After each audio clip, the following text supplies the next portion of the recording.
How to tell if a kingpin needs replacing. Check axle for kingpin wear using a magnetic base dial indicator. Place dial indicator needle on the side of upper spindle. Using a bar, move the wheel to obtain the reading.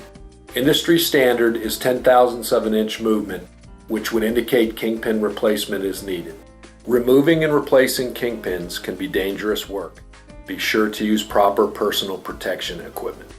To prep truck for kingpin replacement, remove wheel, brakes, hubcap, and hub assembly. Remove end plates, remove lock pin nuts, then tap out the lock pins using punch.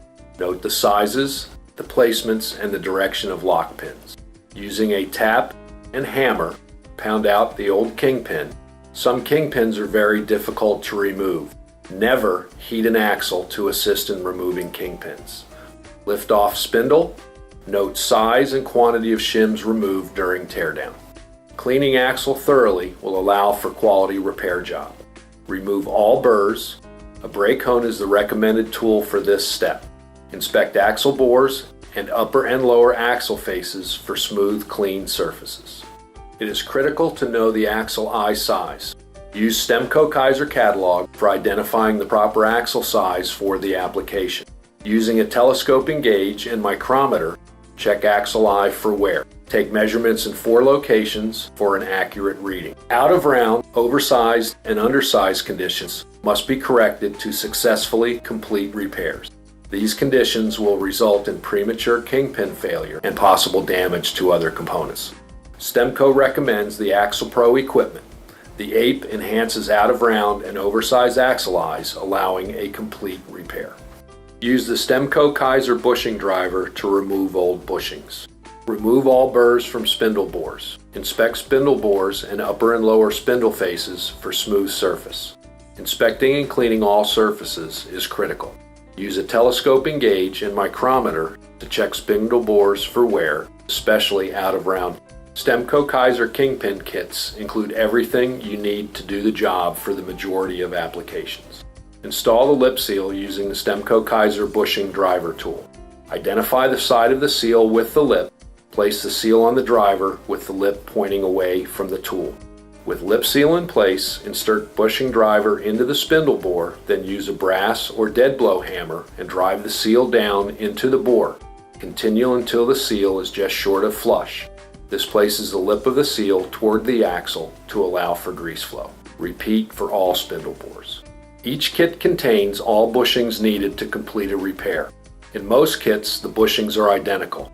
If the kit contains more than one style of bushing, verify installation placement. To install bushing, take one end of the spiral steel bushing and start bushing into the bore at a slight angle. With a clockwise twist and gentle pushing action, the bushing will enter the bore.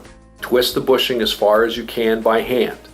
With the Stemco Kaiser T-handle wrench, grip the bushing, avoiding the bushing tip, and continue the clockwise twist and gentle pushing action until the bushing is as far as possible into the bore.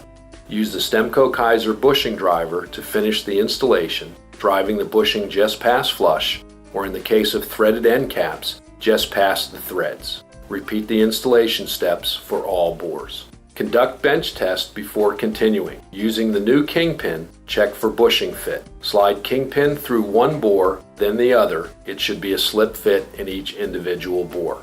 Then slide the Kingpin through from one bore to the other simultaneously. This should also be a slip fit. If binding occurs, remove the bushing and check for burrs. If it is a loose fit, the spindle may be oversized. If the pin passes freely through each bushing separately but will not pass through both at the same time, then the spindle is spread. If fit issues persist, call technical service for assistance. Both bearings need to be pre-packed with grease. Pre-packing bearing will ensure maximum bearing life. Select shims equal to the amount removed plus one additional 5/1000ths of an inch shim to compensate for wear. Place the Kingpin through upper spindle bore. Note the word top is on the top of the pin and is aligned with the lock flats. Slightly crimp shims by hand and place on pin from under the bore. Place spindle with pin and shims onto the axle, dropping pin into the axle at least halfway. As pin is lowered into the axle, use the word top on the pin to assure lock flat alignment. Install the bearing between the axle bore and the bottom spindle bore. Tap the pre-packed bearing in place. This should be done without denting the outer cage of the bearing. A proper bearing fit is a slight tap fit. If it's too loose or too tight, adjust the amount of shims as needed. Bearings with or without a built-in seal are installed with the part number in the up position. Bearings with a removable seal covering the bearing case opening are installed with the part number in the down position. With the bearing in place, continue lowering the kingpin until kingpin lock flats align with the lock pin holes. If needed, only use the handle of a hammer or brass hammer to help with kingpin installation.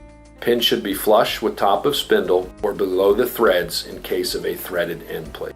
Visually align lock flats to lock pin holes. Install lock pins using the sizes, placements, and direction of those removed. When in place, then turn the spindle side to side to ensure smooth movement without binding. Use hammer to set lock pin into place, fit nut to lock pin, and apply torque. Use hammer a second time, then torque to factory specification. Set O-ring or gasket in place. Install the end plates. For bolted and threaded styles, apply proper torque. End plate O-ring gasket combinations installed properly will keep the grease in and the dirt and moisture out. For non-zerted end plates, install grease fittings to both end plates. Most units are top greasing. Some applications are side greasing, but the install is similar. Grease top unit until grease is visible between the axle and spindle. Turn spindle side to side, then grease again until grease is again visible between the axle and spindle. Grease bottom unit until grease is visible between axle and spindle. Turn spindle side to side, then grease again until grease is again visible between the axle and spindle. This ensures that grease is flowed through each bore, filling them completely. Repeat installation on other wheel end. Reassemble wheel end using Stemco parts.